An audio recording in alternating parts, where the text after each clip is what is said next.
Mélanie Rémonet, je suis chercheuse en biogéochimie au sein du laboratoire des sciences de l'environnement marin. Dans le Living Lab Ponant, je co-anime l'activité 3 sur le continuum terre-mer. Moi, je suis Pierre Semama, je suis chercheur à l'Ifremer en économie écologique. Et dans le Living Lab Ponant, je suis contributeur plutôt sur cette activité 3 sur le continuum terre-mer.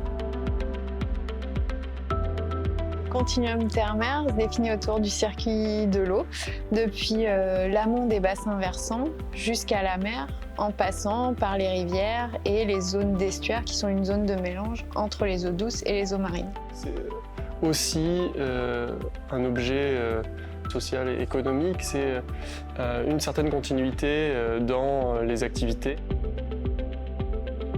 C'est de s'interroger sur la façon dont les gens se représentent le continuum terre-mer, d'interroger aussi les différents types de solutions fondées sur la nature qui existent déjà sur le territoire. Quel scénario imagine toute une catégorie de parties prenantes? Comment en fait ils se projettent dans la mise en place future de solutions fondées sur la nature?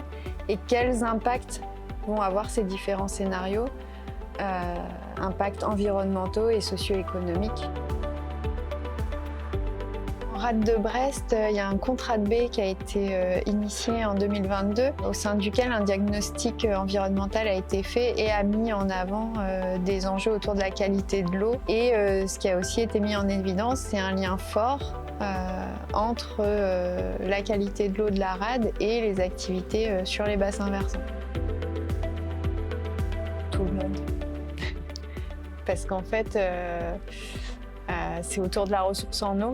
Et donc, tout individu est concerné. C'est bien ça la problématique. Si on abîme l'environnement, en fait, comme on dépend de son bon fonctionnement, en fait, on s'abîme nous.